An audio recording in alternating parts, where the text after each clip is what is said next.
Good afternoon, ladies and gentlemen, respected members on the dais and off the dais.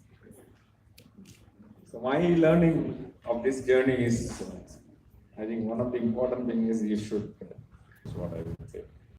I'm in a car in my family business and I have to move back to a bicycle and then move on to later into a scooter. That was a very tough call, but it was easy for me, though it is a lot of friends and relatives said that, why, what is that, you can get along with your brothers and carry on, enjoy the comforts, all these things. That was not easy. So that, but it was very natural to me. I said, okay, I was very confident, someday I will come up and I have to whether it is success or failure, I am ready to face. So I think that was a very fundamental thing. I would say that. Therefore, no ego. The image of what I saw myself was very strong. So I could able to take that kind of thing. So therefore, the comfort, all these things, I was very comfortably able to go down and adapt to that. Right, and Ms. Vanita Mohan, of course, you've flown down from Coimbatore, where you reside. Coming to the topic of Tamil Nadu and shaping it and developing it, you've done many things in your personal capacity, especially for eco-conservation. Tell us a little bit about Sirutuli, which you started as a project. Two basic things which are very, very critical for the survival of mankind. Clean water and pure air, which two commodities which are in acute shortage today. Especially when I come to Chennai, this morning, talking to a friend, quality of water. He said, anyway, water in Chennai is not good, it's not clean. I think that it means a lot to all of us. Water does not belong to the government. It's not the responsibility of your chief minister or your collector or your commissioner of your corporation. I think it's the responsibility of each one of us, because we use water, we need air as much as we need so many other things. So 15 years ago, Coimbatore was really through a very, very tough period of water shortage, acute water shortage. We hadn't had monsoon rains, proper monsoon rains for almost 4 years. And at 1,000 feet, 1,200 feet, there was no water. Meanwhile, as a part of social responsibility, CSR as they call it now, this was 15 years ago, as part of our social responsibility, we had been taking up desilting of a few water bodies in and around our factory. And what we saw was amazing. It was just simple. All you need to do is create enough space for water to flow into your water bodies during a monsoon. And then it automatically starts recharging your wells, your bore wells, and everything else. But what we have been doing is using water bodies to encroach, using water bodies to dump your garbage or to let your sewage in. So there's no space for rain to come into your water. But what has happened to Kerala? Kerala, it happened to Chennai, it has happened to Kerala now, where we have been responsible for making our ecosystem very fragile. So I think we as citizens, we have a huge responsibility, just as much as we take care of our homes. I think the environment around you is also an extended home. So that's how we started Sirutuli 15 years ago, basically for water conservation, but one thing led to another. From water conservation, we went on to afforestation because they're all linked. And then from afforestation, we went into garbage management also, because unless you find a solution to your garbage, it's eventually going to find its way into your water bodies, channels, and lakes and ponds. All this had to be sustained. In order for it to be sustained, we have to create a lot of awareness. So we started organizing a lot of awareness campaigns. So these are the 4 pillars of Sirutuli: water, trees, garbage management, and finally awareness. issues. Today, I would confidently say that Sirpuri has become a household name in Coimbatore, where people attribute, anywhere they see water, they say it's because of Sirpuri. So there's a lot of participation also from the public of Coimbatore, not only in Coimbatore, in and around Coimbatore. I was touched last week when a friend of mine, I called her up in Kerala. And I asked her just to ask if she was okay. She said, I wish Sirtali was here in Kerala. So that speaks volumes about how each of us has a responsibility towards protecting the environment. We have reclaimed more than 1,500 acres of tank bed area, increased the storage capacity significantly. I'd like to share an experience. Our very first experience, we took up this water body, which is about 125 acres, out of which 50 was encroached, 75 was available to us. We desilted it, we went down 17 feet, removed the silt, created a bund. And that's when, including the farmers in and around that area, they came and told us, I think you've got a lot of money, you're wasting your resources, you're wasting your time, you're wasting energy. We have not seen water in this part of the city for a long, long time. So I don't think why do you want to waste your money? But then we didn't want to step back. We said, this is a social risk that we have to take. In business, we take so many risks, and let's take a social risk. If we succeed, it's good. But if we haven't, at least we have tried. With just 2 days of rainfall, the entire water body filled up. It was like a sea of water right in the middle of the city. That's when people started believing, and that's when we started believing in ourselves that what we are doing is right. Recently, there was another water body which we took up, and you will not believe, there was this farmer who has about 30 acres of land. Guess the number of bore wells he had dug on 30 acres.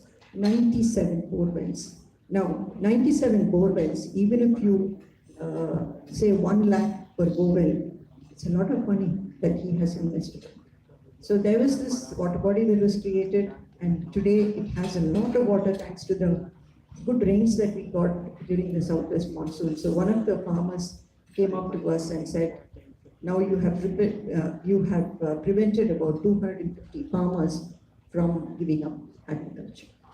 That speaks volumes about what we all of us. It's very simple. It's not rocket science at all. It is just that each one of us has to realize what is your priority.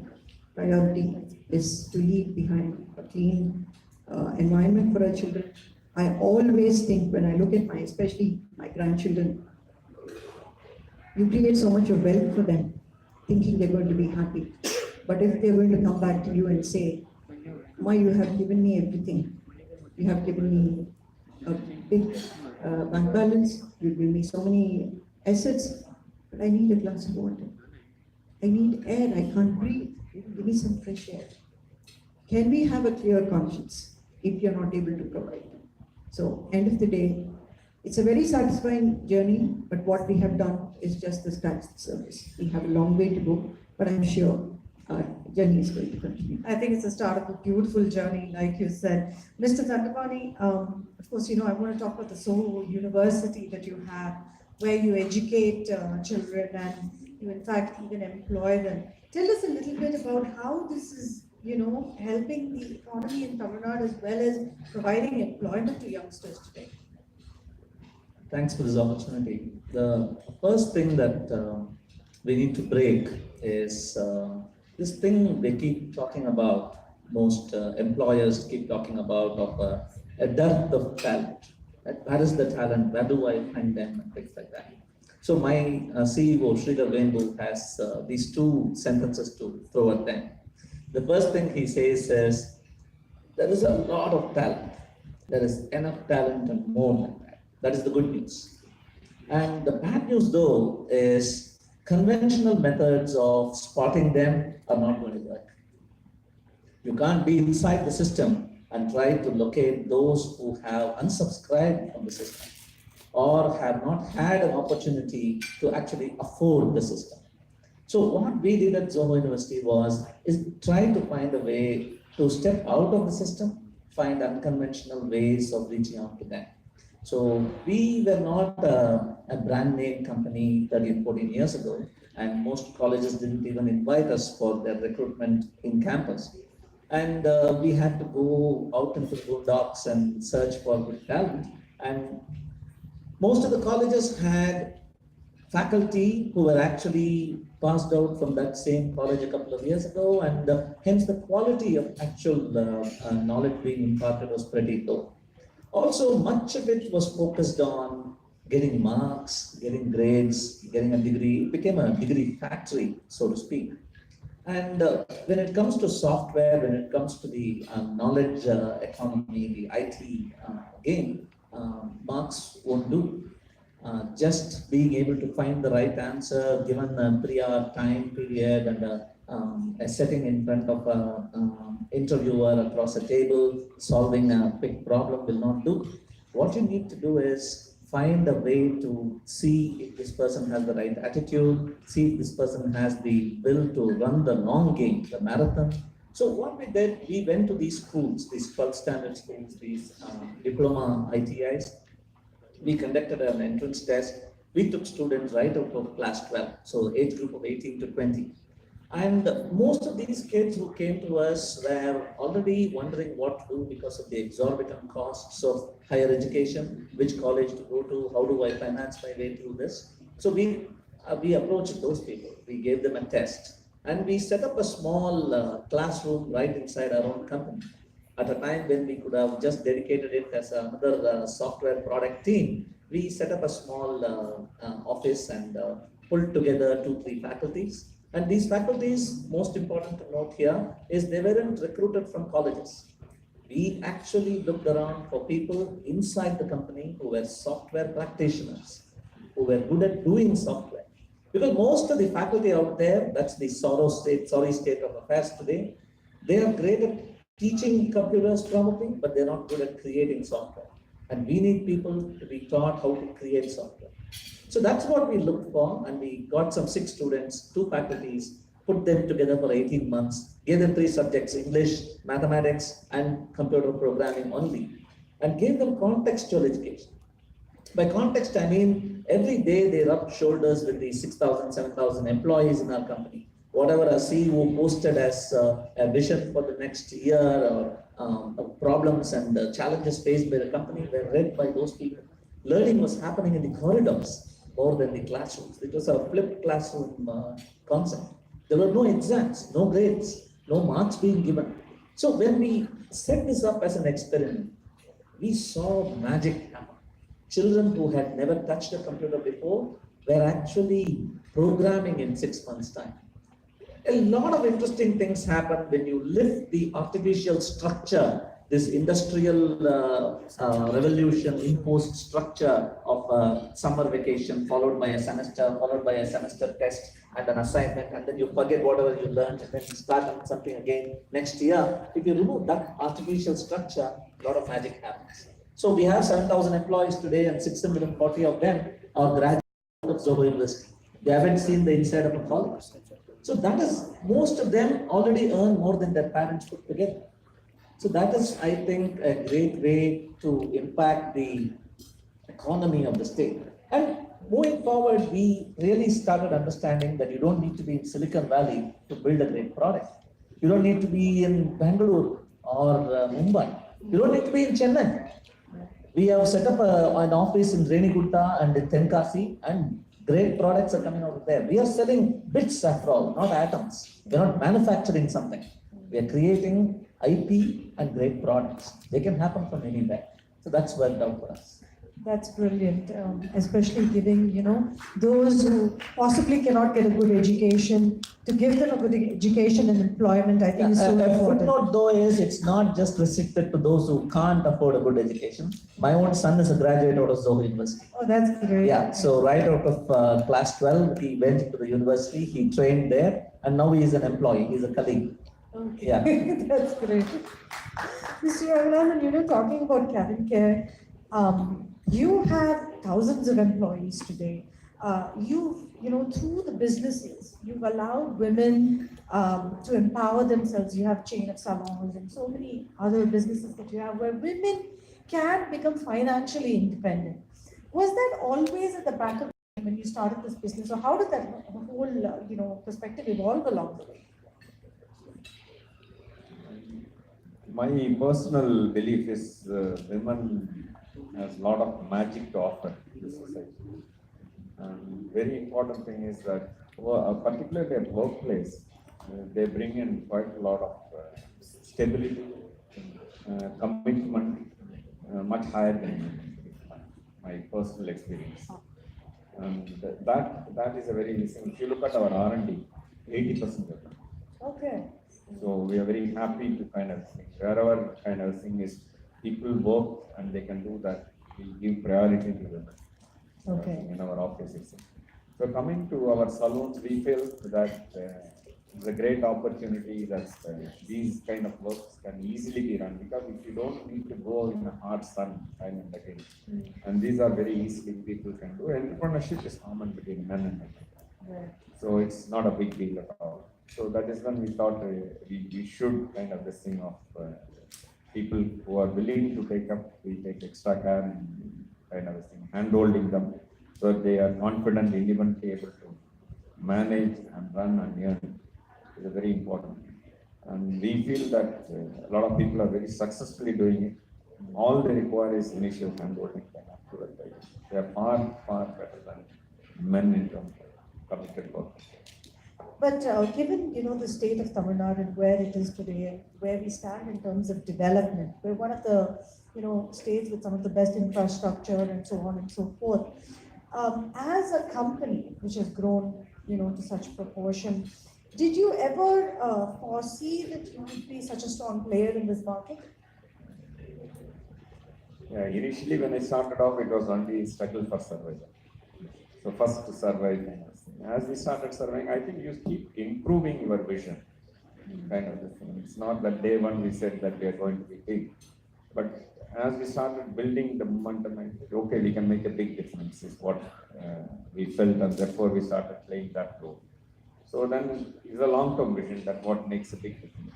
It's not kind of thing. At least a 10 to 15 years vision will make a very good this thing of where you want to go. We are very happy that we did that kind of a thing. Okay. Speaking of vision, which I think is so important even for an individual as well as for an organization, what is the vision, Ms. Mohan, that you have for Tamil Nadu? Is there something that you think that Tamil Nadu should head towards at this point in time? Given not just environmentally but even otherwise in terms of development or women's empowerment. I think Tamil Nadu has a lot of potential. If you look at Tamil Nadu, many years ago, it was the envy for many of the states in terms of industrial growth, in terms of enterprise, in terms of everything, natural resources, you name it and we had it. There was a lot of enterprise. If you look at education, healthcare, we were always in the forefront. But something along the line has gone wrong. And that is something that we frequently need to debate upon, understand where we are, and I think we have to set it right. Because we should not lose out on the opportunity of the potential that we have. Okay. Mr. Dandapani, since you work with a lot of youth, given it is the IT space and everybody wants to get into IT, how is the employment for the youth in Tamil Nadu today? Do you think we have enough employment opportunities for them? Or in what ways can the youth themselves create opportunities for themselves? So I go to a lot of graduation talks, and I make it a point to ask the head of the departments and the principals and the chairmen of those colleges about where are these kids headed? Are they going for a job in a large company? Are they setting up their own small enterprise? Or are they headed for higher education? So you will notice that there is a city scenario to it and a rural scenario to it. There is a difference. And particularly in colleges in Coimbatore, and most of the kids say, I'm taking up my dad's business. And if it's in Madurai and other places, it's more of the cookie cutter environment where they just want to follow what their seniors have been doing, and that's the way it is. But in city colleges, there is a lot of third year entrepreneurship. Before even they finish their graduation, they are already out. One of them said they had set up 2 software companies, one had failed. I was talking to him, I want to know about your failure. Come, I would like to meet you. So I think what is needed for these kids is to shed the fear of failure and fail fast, get over those huge debacles and slip-ups early, so that when the things really come, you wouldn't really mind making a mistake because you've already done those things before. I am concerned about those high-flying kids who have never failed at all, who take up some important job in a company and they bring down the company's potential because they are not making those important risk decisions when they should, and take the easy way out by saying, let's do what affects it in the least manner without rocking the boat. So I would encourage all these children. Education, higher education, there is a case against it already. Whether it is really relevant to have a huge concrete building to get all these kids into the classroom from 9 o'clock to 3 o'clock. There is a profusion of self-learning tools out there. Some paid, some free. There is so much to do. Equally, you have a good internet connection and a smartphone. You can, and if you have the right attitude, you can be a lifelong learner. So what you instead need to do is learn the art of collaboration.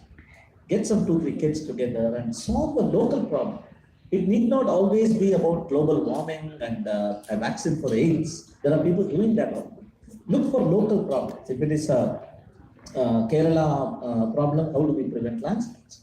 If it is a middle of Madurai problem, how do we create groundwater so that it doesn't always have to depend on rain? So look for local problems. There is a college in Mangalore. It's called Sahyadri College of Technology. This college sends out their kids in the first year out into the villages and say, identify a problem. The next 4 years, you're going to be off and on working on that problem. Finally, a project will be based on giving a solution to that problem. So that's a beautiful model to think of. Look for local problems, scratch your own personal itch. That's the only way to actually make a meaningful business. Right. Speaking I'd like to add something to your question. Yeah. Tamil Nadu. How should Tamil Nadu, what should Tamil Nadu do to grow? In Tamil Nadu, what we should be looking at is look at the tier 2 cities. So there's so much of potential that is happening. There's so much of enterprise, so much of talent. This would also prevent people from moving into Chennai, which is already bursting in its seams. Now, why are we not looking at promoting cities like Coimbatore, where there's more than enough infrastructure? Coimbatore, Madurai, Trichy, give them the kind of infrastructural needs that they require, so that those cities also grow. For instance, in Coimbatore, we call ourselves Coimbatore Airport, we call it an international airport. We had 3 flights every other day, which is about 14 flights in a week. 1 flight goes to Sharjah, 1 goes to Singapore, and 1 to Sri Lanka. That's it. But there's so much of business. 60% of the area of Coimbatore Airport, which is about 7 districts, contributes more than 60% to the state GDP. But if you look at the infrastructure facilities, whether it is the road, rail connectivity, or air, it is pathetic.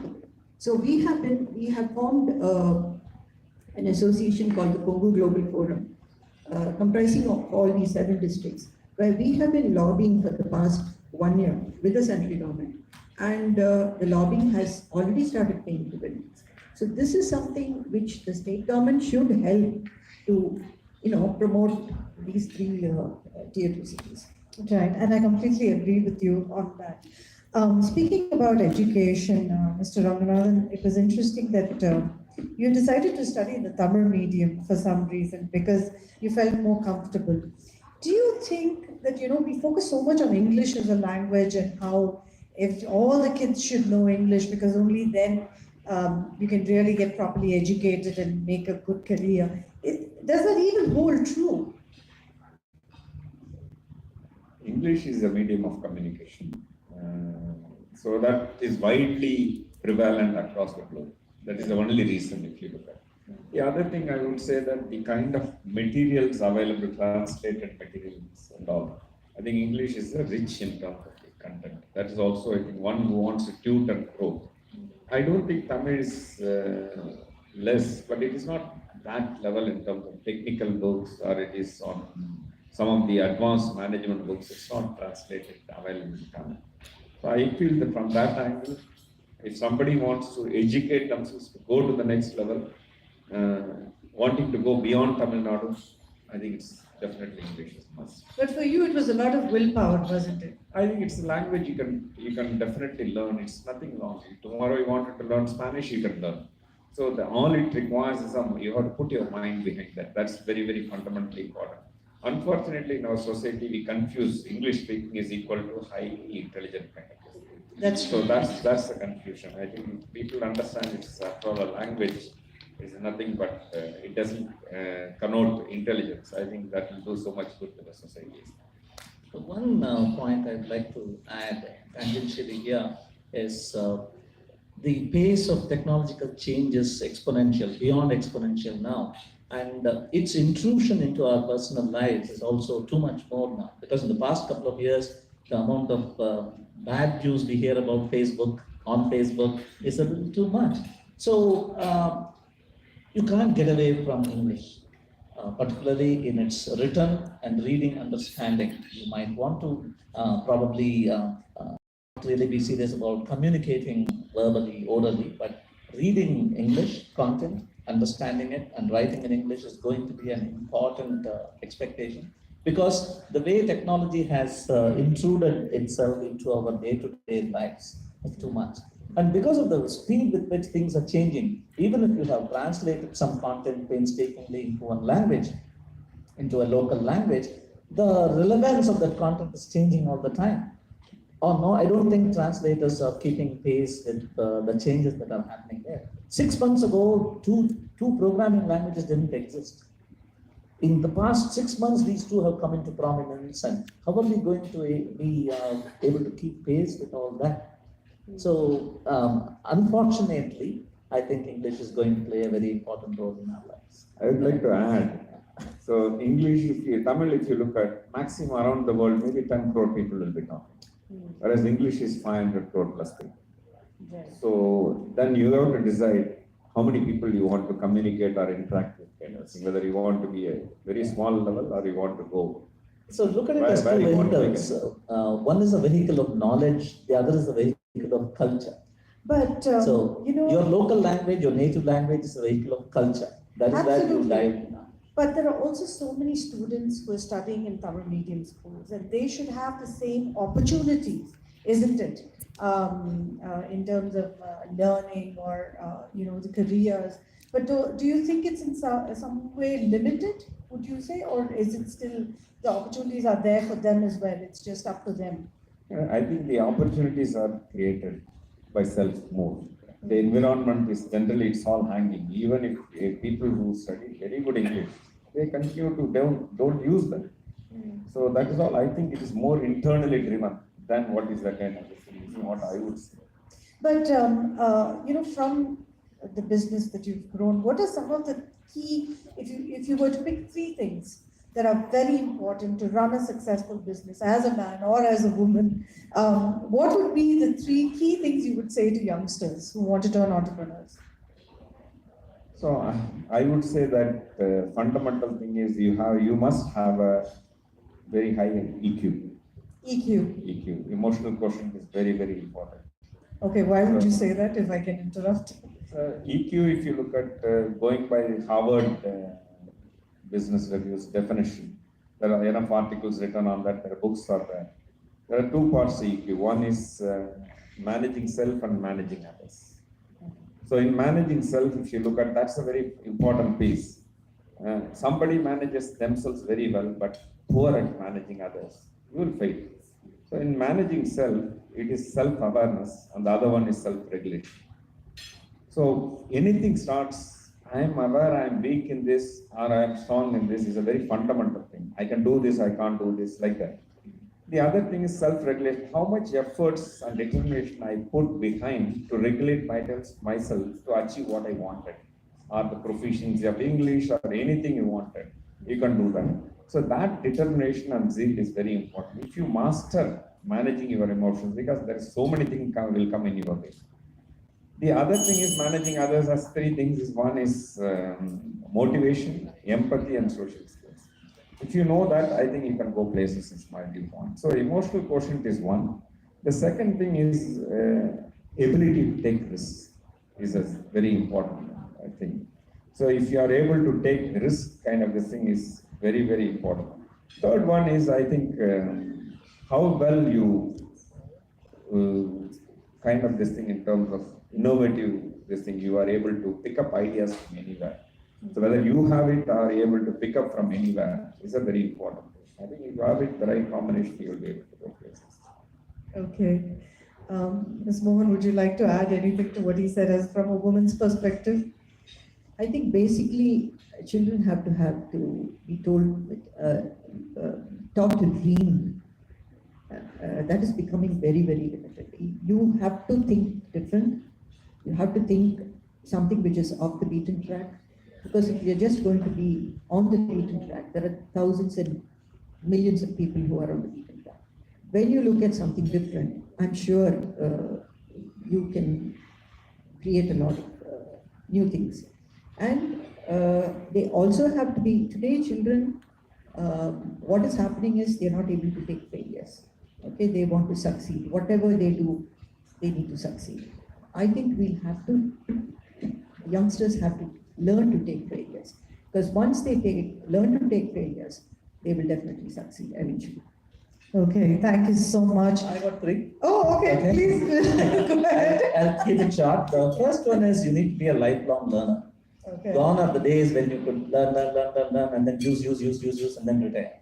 So you need to learn, use, learn, use, and so on. The second thing is, the world will be a much, much better place if only you chose not to sign your work. If you chose not to sign your work, that is, if you can just do something amazing and say, I don't really mind not taking credit for it. Right? The world will be a much, much better place if you are okay to just go out there and say, I did something, so many others contributed to it, I'm okay. Put it out there, the second thing. And the third thing is, I'm not going to tell you because I want you to stop asking for advice. Because all people who have already been there, done that, can't give you anything meaningful to this new, wild, amazing, dangerous world you live in right now. You need to find the answers yourself. Just like that, you can't read a book and get all the data. Okay. Good luck. Thank you. Thank you so much. Thank you so much, Ms. Mohan, Mr. Dandabani, and Mr. CKR. Thank you, the audience as well, for patiently listening. And I hope you guys learned something today as well. Thank you so much all for that extremely gripping and very pertinent discussion. Please give us a moment to honor you. I invite Dr. Harveen Arora and Rajshri, a sister from the West Chennai chapter, who has been the force behind this forum. I invite also Lata to give away. I invite Anita Mohan to accept this award on behalf of the All Ladies League at the Women Economic Forum 2018.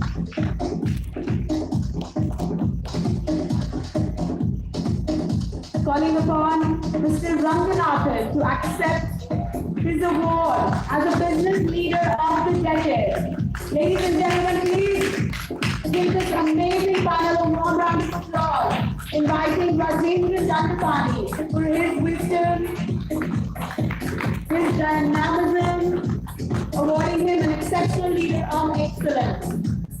Please come together for a group photograph.